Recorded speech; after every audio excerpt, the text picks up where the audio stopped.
Going back to our main hadith for today, again the hadith, تسحروا فإن في السحور بركة. Eat your sahur, for indeed, verily, in the sahur is blessings.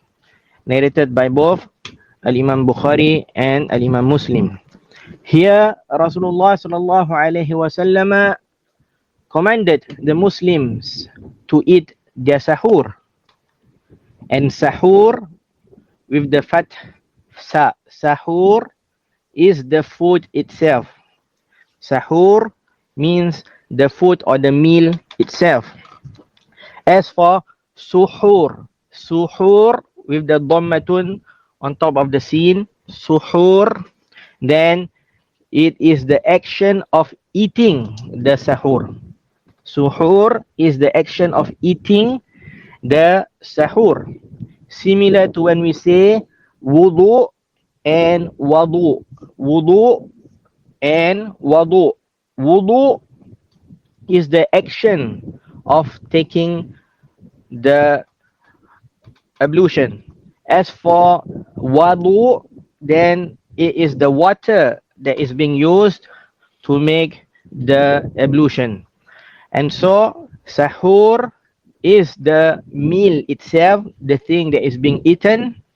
As for suhur, then it is the action of eating the sahur. Naam. And so, as stated in the hadith, for verily in the sahur, there is barakah, there is blessing. What is the blessing here that is stated in the hadith? And how is the sahur a blessing for the one who eats it? This is a question. First and foremost, barakallahu fikum, without a doubt, it is a blessing due to the fact that a person, when he eats his sahur, he is acting out and upholding a sunnah, a prophetic tradition of Rasulullah sallallahu alaihi wasallam. When a person, he eats his sahur, he should believe that Allah subhanahu wa ta'ala loves this action of his, and that he is doing an action, a deed that the Prophet sallallahu alaihi wasallam had taught the ummah. And of course, without a doubt, acting out a sunnah of the Messenger sallallahu alaihi wasallam will gain you rewards. And so, having rewards, it is a great blessing. Having and receiving rewards from Allah subhanahu wa ta'ala is indeed a great blessing. Also, from the blessings of sahur is that it will give the person who will be fasting the strength to complete his fast during the day.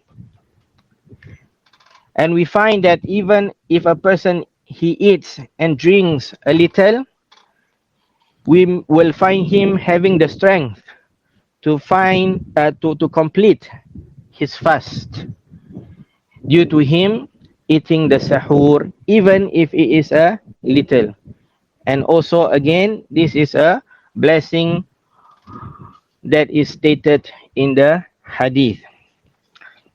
From the blessings also for one when he eats his sahur is that he differentiates himself from the rest of the nations.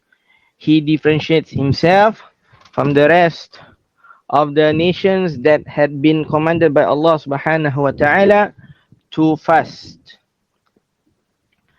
As we know, fasting was not only commanded by Allah subhanahu wa ta'ala for this nation of Muhammad sallallahu alaihi wasallam, it is also commanded to the previous nations.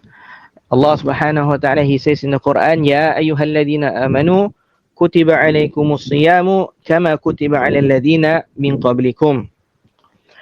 O you who believe, it has been prescribed to you the fasting as how it has been prescribed to the people before you. And so, Barakallahu fikum, Al-Imam Muslim rahimahullah ta'ala collected in his Sahih to the great companion Amr ibn As radiyallahu anhu that Rasulullah sallallahu alaihi wasallam said, "Faslu ma baina siyamina wa siyami ahli al-kitabi aklatus sahar." The difference between our fasting and that of the people of the book is eating the sahur, is eating shortly before the dawn, that is the sahur. And so if a person he eats his sahur, he differentiates himself from the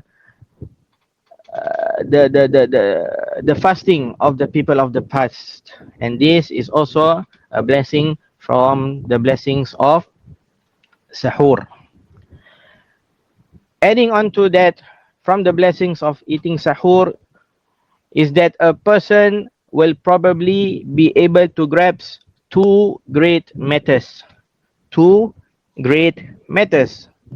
First of them is that he will be at the time where Allah subhanahu wa ta'ala descend to the lowest part of the heavens. If he eats his sahur during the last third of the night, he will be at the time where Allah subhanahu wa ta'ala descend to the lowest part of the heavens. Al-Imam Bukhari and Imam Muslim rahimahullah ta'ala collected in their Sahih to the great companion Abu Hurairah radhiyallahu anhu that Rasulullah sallallahu alaihi wasallam said, "Yanzilu Rabbuna tabaraka wa ta'ala kulla laylatin ila as-sama'i ad-dunya hina yabqa thuluthul layli al-akhir." Our Lord, the Blessed and Exalted, descends every night to the lowest heaven when one third of the later part of the night is left. Fayaqul, and Allah subhanahu wa ta'ala, he will say, "Man yad'uni fa astajib lah." Who supplicates me so that I may answer him? Wa man yas'aluni fa u'tiyahu, and who ask me so that I may give to him? وَمَنْ يَسْتَغْفِرُنِي فَأَغْفِرُ لَهُ, and who asks me forgiveness so that I may forgive him. And so if a person he eats the sahur at the last part of the night, then he will be in this blessed time, a time where Allah subhanahu wa ta'ala descend to the lowest part of the heavens, to the lowest heavens, and ask these questions, and Allah subhanahu wa ta'ala is there to answer his supplication, and Allah subhanahu wa ta'ala is there for him to turn back and return to and make tawbah and so on. And the second thing that he is able to grasp is that it is most probably that he will be able to perform the Fajr prayer, the Subuh prayer at its appointed time and at its early time. And so these are all some of the many blessings that are found when one eats the sahur. All of these great blessings and more that we have not mentioned for today are all that is going to be received by a slave if he merely wakes up early and eats a meal that is called as sahur. طيب.